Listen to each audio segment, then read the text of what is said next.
Здравствуйте! В эфире новости на телеканале «Осетия». В студии Елена Черенкова и коротко о главном. Все вопросы, то, что население говорит, мы стараемся исполнить, где усилить, где как, потому что кто живет здесь, они знают лучше. В селении Дзуарикау на реке Феогдон завершаются берегоукрепительные работы. Объект обещают сдать в срок. В каких еще районах готовятся к сезону паводков? Подробнее в выпуске. Мы должны о них помнить. И самое главное, для чего это нужно, чтобы это никогда больше не повторилось. Во Владикавказе почтили память жертв концлагерей. Мероприятие состоялось на базе мемориального музея памяти жертв и героев Холокоста. Акцию приурочили к Международному дню освобождения узников концлагерей. В Северной Осетии завершилось первенство юниоров по вольной борьбе. Остинская сборная завоевала 6 золотых и 5 серебряных медалей. Теперь эти ребята войдут в состав российской сборной на первенстве Европы и мира.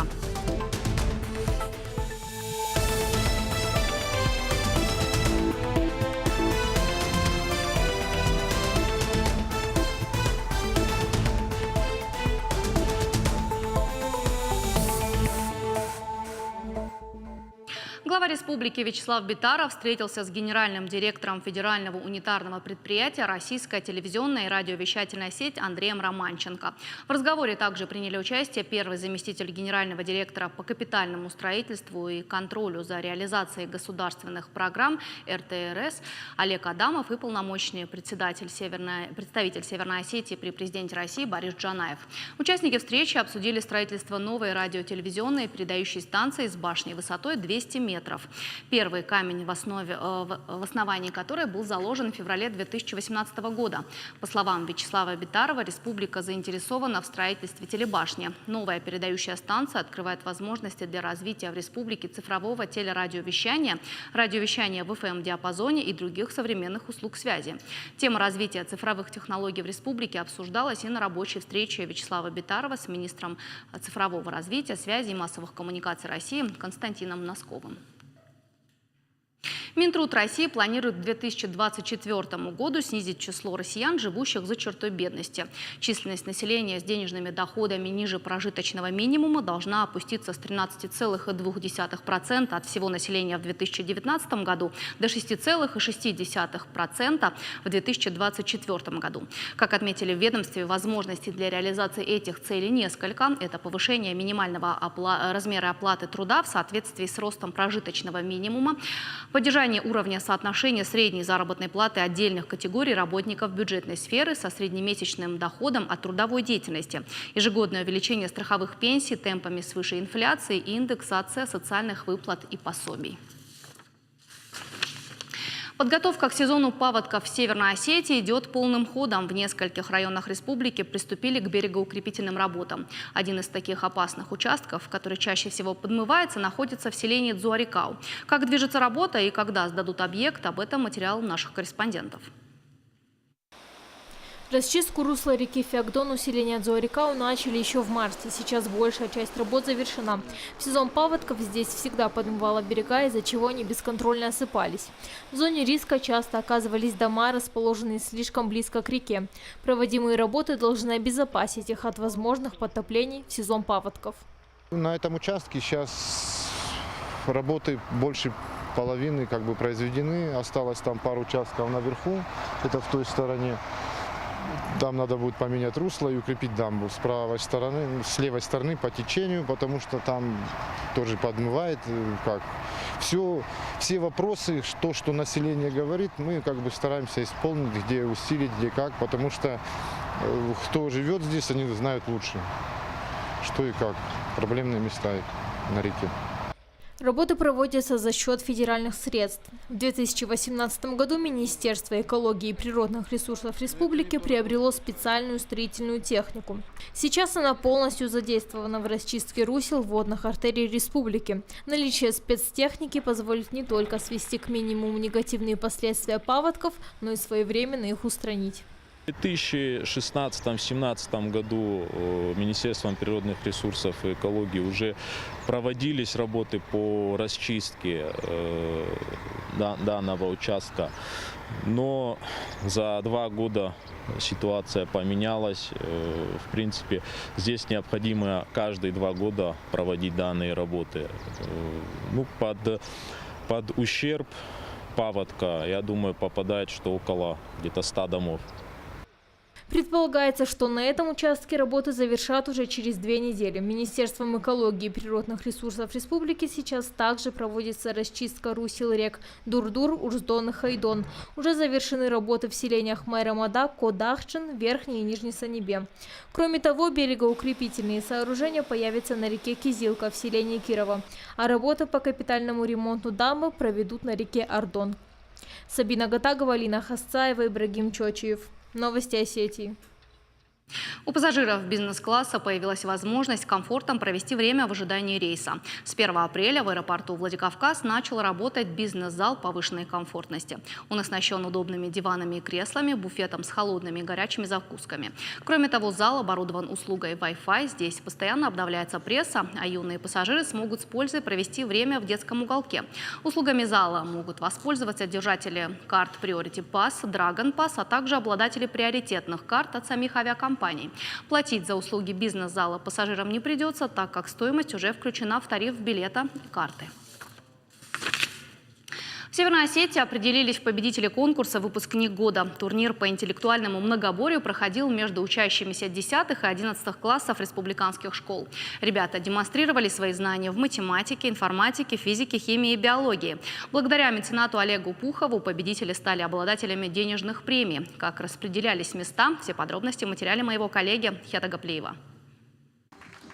Родион Прошляков – ученик 11 класса физико-математического лицея-интерната. В различных олимпиадах участвует не первый раз. В этом году делает это еще чаще, так как скоро ему поступать в вуз. Сейчас он выиграл конкурс, который устроил благотворительный фонд «Кредо знания». Всего Родион сдал экзамены по 5 предметам и по сумме баллов оказался победителем. Конечно, я рад, очень рад. И очень благодарен всем преподавателям, которые со мной занимались. В частности, большое спасибо классному руководителю Нелли Александровне. Олимпиаду я пишу очень часто, тем более именно последний этот год проводят вузовские олимпиады, и мы их пишем, чтобы поступить. А поступить я хочу в вуз какой-то в Питере.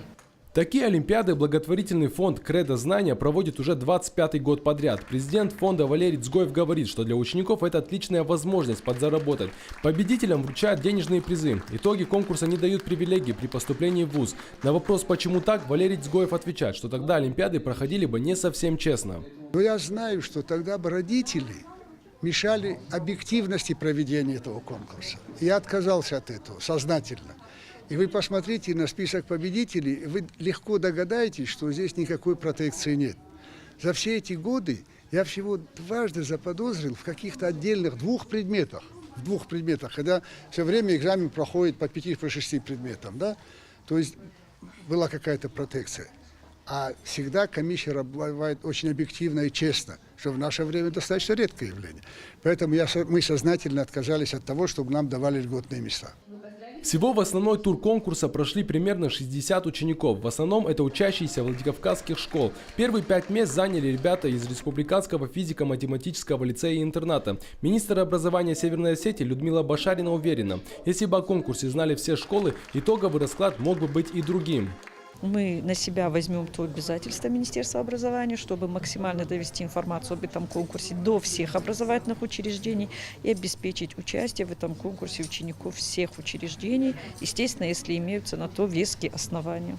Президент благотворительного фонда Валерий Цгоев надеется, что участников с каждым годом будет все больше. Ведь образованная молодежь – это будущее не только Северной Осетии, но и всей России. Хета Гаплиев, Чермен Цураев, Новости Осетии. А представители Высшей школы экономики Москвы побывали в Иравском районе. Группа студентов и преподавателей познакомились с особенностями работы местной администрации. В республику делегация прибыла 1 апреля. Они уже посетили Дегорский район. Основная цель экспедиции – познакомить будущих муниципальных служащих с работой органов местного самоуправления, социально-экономическими характеристиками муниципальных образований, которые планируют посетить. Экспедиция пробудет в Северной Осетии до 14 апреля. В планах побывать еще и в Алагирском районе, а конечным пунктом маршрута группы станет Владикавказ.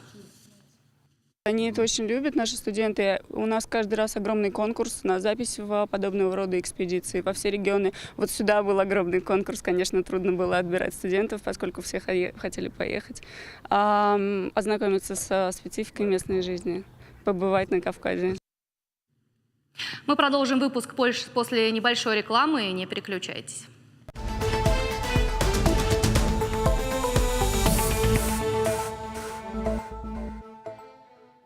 Продолжаем выпуск. В еврейском обществе «Шалом» в Северной Осетии почтили память жертв концентрационных лагерей. Мероприятие состоялось на базе Мемориального музея памяти жертв и героев Холокоста имени Александра Печерского, руководителя единственного успешного восстания в немецком концлагере. Члены общества вспоминали страшные события того времени, рассказали о судьбах родственников, побывавших в концентрационных лагерях фашистской Германии. Памятную акцию приурочили к 11 апреля, Международному дню освобождения узников фашистских лагерей. Напомним, в этот день, в 1945 году, союзные войска вошли на территорию Бухенвальда. К тому времени восставшие заключенные сами уже захватили лагерь смерти. Именно благодаря этому нацисты не успели замести следы своих жестоких преступлений. Позднее их рассмотрел Национальный Нюрнбергский трибунал. Отметим, что Бухенвальд был самым крупным концлагерем и одним из самых страшных в истории. Всего же в нацистской Германии действовали более 14 тысяч концентрационных лагерей. Через эти тюрьмы прошли 18 миллионов человек. 11 миллионов из них были уничтожены. 5 миллионов из них – советские солдаты. Остальные 6 миллионов – евреи из разных стран. В лагерях смерти узников жестоко пытали, насиловали, сжигали и травили газом, морили голодом, заставляя работать до изнеможения. Также над заключенными ставили медицинские опыты, испытывали на них новые препараты. Мы, во-первых, должны уважать память этих людей. Мы должны о них помнить. И самое главное, для чего это нужно? Чтобы вот это никогда больше не повторилось. В нашей общине тоже есть люди, и довольно много людей, родственники которых пострадали в период Второй мировой войны, в том числе и в концентрационных лагерях. Я сам являюсь выходцем из семьи пострадавших от Холокоста. Это вот бабушка, это дедушка. Они были убиты в концентрационном лагере. «Сохрани лес». С таким названием в Северной Осетии прошла акция по сбору макулатуры. Организаторы «Молодежка ОНФ» возле высших учебных заведений Владикавказа, а также в Моздоке установили пункты сборов. Только за один день удалось собрать более 4000 килограммов бумаги. Теперь ее переработают, действительно сохранив этим жизнь нескольким деревьям. Как собирали, подробно расскажет Алана Тамаева. Возле вузов города необычная картина. Горы книг, газет и бумаги растут с каждой минутой. Активисты молодежки ОНФ беседуют с прохожими и рассказывают о своей акции. Сегодня по всей стране Общероссийский народный фронт впервые запустил акцию «Сохраним лес». Волонтеры в нескольких точках города принимают макулатуру. Вся собранная бумага после отправится на переработку. Акция проводится при поддержке регионального оператора компании «Эко-Альянс». Мы не можем быть равнодушны, и не только наша прямая задача, а также наша гражданская позиция в данной части, она однозначная. Мы за то, чтобы меньше было мусора на территории республики, мы за то, чтобы чаще проводились данные акции. Соответственно, будет меньше мусора этой макулатуры на дорогах, тротуарах, скверах, парках и так далее. Участвуют в акции все, кому не безразлична тема раздельного сбора мусора. Стопки бумаг привезли не только организации, вузы, школы, но и просто жители республики. Асланбек Батиев делится. Загрязнение природы его очень беспокоит. Он считает, что наша республика не должна отставать от всего цивилизованного мира и перейти на полное разделение мусора. В детстве, помню, в советское время постоянно мы в школе этим занимались. И приятно вспомнить детство, как говорится. Кроме того, я сторонник полной переработки вторсырья, чтобы ничего не уходило, не загрязняло окружающую среду. В Гаити вчера сообщение было. Наводнение, показали, что они мусор весь выкидывали, полностью им обратно океан принес. Все полностью забито этими пластиковыми этими. Также у нас в городе скоро уже места не будет от этого мусора. Сбор макулатуры для многих, рожденных в СССР, это неотъемлемая часть жизни. Тогда общественно полезный труд всегда ставился на первое место. Сбор макулатуры и металлолома был обязательным. Мы пообщались с жителями нашего города и выяснили, что тогда все понимали значимость и необходимость разделения отходов. Отрядами ходили по соседям, сами собирали журналы, газеты. Да. И раньше дешево стоило, а сейчас еще дешевле. Поэтому сегодня нет смысла вообще ее носить, потому что тяжело. А раньше в школу приносили, собирали. Каждый класс соревновался. Школу сдавала, а школа уже куда-то сдавала эту макулатуру несколькими тоннами. Делали это бесплатно. Даже соревновались между собой, кто соберет больше бумаги и покажет лучший результат. А иногда за сбор макулатуры давали книги, ценные и дефицитные на тот момент. В Советском Союзе за сбор макулатуры пионеры получали грамоты, а в пункте приема за килограмм бумаги давали 2 копейки. Для проезда на трамвае хватило бы 2,5 килограмм, например. Сейчас макулатуру собирают не так активно, да и расценки совсем другие. Многие участники сегодняшней акции признаются, сбор макулатуры – это теплые воспоминания из детства. Практически все уже давно перешли на электронные носители информации. Несмотря на это, акция показала, что вопрос раздельного сбора мусора все же крайне актуален. Активисты молодежки ОНФ планируют сделать ее постоянной. Мы хотим, чтобы данная акция стала ежемесячной, чтобы в каждом учебном заведении в единый день собирали макулатуру, и региональный оператор присылал машину и всю необходимую бумагу вывозили. Вот, поэтому мы будем рады, чтобы эту идею поддержали. Участникам акции за один день удалось собрать несколько тысяч килограммов макулатуры. Волонтеры региональной молодежки ОНФ передали эстафету Ленинградской области. Алана Томаева, Алан Суанов, Новости Осетии. Около 60 единиц спецтехники будет работать на улицах Владикавказа в день субботника. Первый из них в этом году состоится 27 апреля и станет общереспубликанским.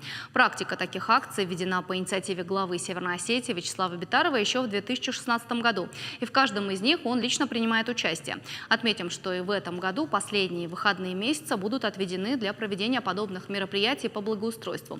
Во Владикавказе уже определены 182 площадки для субботника, 82 в левобережном районе столицы, более сотни в правобережном. С 9 утра до 14 часов сотрудники республиканских органов власти, члены политических партий, религиозных и общественных организаций, учащаяся молодежь, работники различных сфер, а также военнослужащие будут приводить в порядок закрепленные за ними участки. Основное внимание уделят не только городским территориям, но и федеральным трассам, зонам отдыха. Инициаторы акции призывают всех жителей города принять активное участие в субботнике и внести свою посильную лепту в благоустройство столицы республики.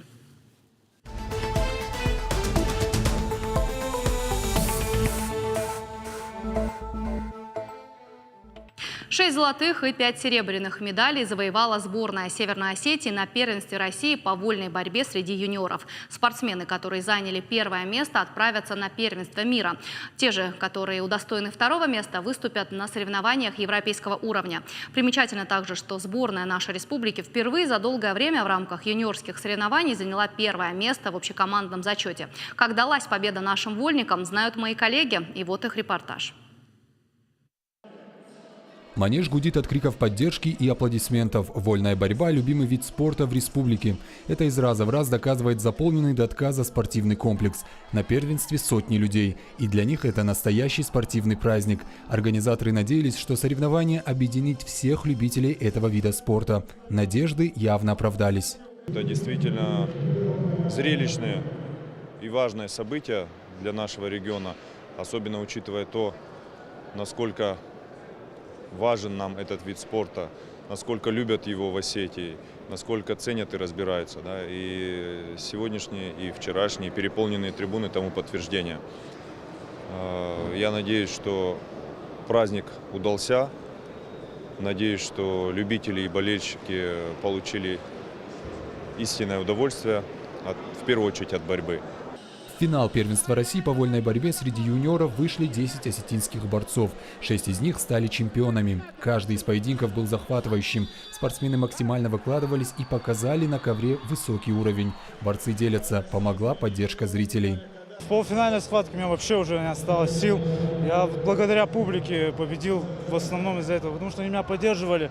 В конце, проигрывая 10-3, я вот благодаря публике победил. Финал всегда сложная, схватка бывает, потому что на него надо настраиваться посерьезнее, потому что так как это отбор на мир и на Европу, первые номера на мире идут, и из-за этого мне пришлось выложиться и выиграть. Там морально сильнее давит, чем за выход в финал, допустим. На первенство приехали борцы из 39 регионов страны. В общей сложности в соревнованиях принимали участие почти 400 спортсменов. Победа на этом уровне открыла борцам дорогу на первенство Европы и мира. В официальном открытии приняли участие знаменитые осетинские спортсмены, общественные и политические деятели Северной и Южной Осетии. Глава республики Вячеслав Битаров отметил, что проводить соревнования такого масштаба для Северной Осетии очень почетно. Гонщиков всегда поставлена достойно. Поэтому не случайно Северная Осетия сегодня принимает сильнейших спортсменов из 30 регионов страны. Это знаменательное событие в спортивной жизни республики и большая честь для нас. Подготовка к первенству России началась несколько месяцев назад. Спортсмены готовились в Академии вольной борьбы под руководством своих тренеров. Олимпийский чемпион Давид Мусульбес отмечает, что условия в Академии лучшие на сегодняшний день, но работать еще есть над чем. Но сегодня великолепная база, великолепные условия. Конечно, желательно добавить туда образовательную школу, чтобы могли параллельно спорту еще получить навыки специальности. Сегодня существуют очень многие направления специализации, которые можно обучить спортсмена помимо физической культуры. Это и физкультурный менеджер, спортивный менеджер и многие другие, которые идут сопутствия спорту. Количество зрителей в спортивном комплексе говорит не только об интересе к вольной борьбе, считает двукратный олимпийский чемпион Арсен Фадзаев. Это признак того, что в республике давно пора строить дворец спорта. Сенатор от республики в Совете Федерации России поделился, что ведет активную работу. Обратился и в Министерство спорта, и к президенту Олимпийского комитета России. Заверяет, что вопрос в ближайшее время будет решен. Это не взрослая команда. Это молодежная команда. Если на молодежную команду столько людей приходит, значит, это говорит о многом. Поэтому я еще раз специально это все показал, чтобы они видели, что здесь срочно надо строить дворец спорта. Но я уверен в том, что дворец будет в ближайшее время. 6 борцов, завоевавших золотые медали, будут выступать на первенстве мира по вольной борьбе. Серебряных призеров рассмотрят на участие в первенстве Европы. Феликс Бритаев, Алана Тумаева, Чермен Цураев. Новости Осетии. И в продолжении спортивной темы во Владикавказе состоялась акция «Зарядка с чемпионом». Разминку провела фитнес-инструктор Зарина Чельдиева совместно с паралимпийскими тхэквондистами. Десятки людей всех возрастов собрались на стадионе «Динамо». Целью проекта является пропаганда здорового образа жизни. Добавлю, что акция уже приобрела всероссийский масштаб. Владикавказ участвует в ней не первый раз, но именно сейчас акция стала общегородской. И отметим также, что активисты приурочили зарядку с чемпионом к Международному дню спорта. Данные мероприятия очень важны, они являются такими ключевыми в нашей республике. И, конечно же, с Осетией у нас много чемпионов. И я думаю, что именно это тот показатель, по которому нам стоит продолжать проводить такие мероприятия. Одним из организаторов акции выступил Республиканский дом дружбы и национально-культурных связей. Его директор Георгий Кочетый рассказал, что летом планируют еще провести соревнования «Кубок дружбы». В нем примут участие представители разных национальностей, проживающие в нашей республике. Мероприятие нам дает, во-первых, объединиться, быть дружнее, быть здоровее и в будущее смотреть в жизнь с улыбкой, в здоровом теле, здоровый дух. И последнее. Православные христиане отмечают сегодня один из главных и древнейших церковных праздников – Благовещение Пресвятой Богородицы. Согласно Евангелию, архангел Гавриил явился Деве Марии и провозгласил ей весть о скором рождении Спасителя Иисуса Христа. Именно поэтому Благовещение православные отмечают за 10 месяцев до Рождества. Во всех храмах и приходах Русской Православной Церкви сегодня состоялись праздничные богослужения. Отметим, что в славянском народном календаре Благовещение считается также днем началом весны. Часто накануне праздника верующие жгли костры из мусора и старых вещей, что символизировало прощание с зимой и обновление природы весной. А еще в день Благовещения Пресвятой Богородицы принято выпускать на волю голубей. Они символизируют Святой Дух. На этом у меня все. Спасибо за внимание и оставайтесь с нами.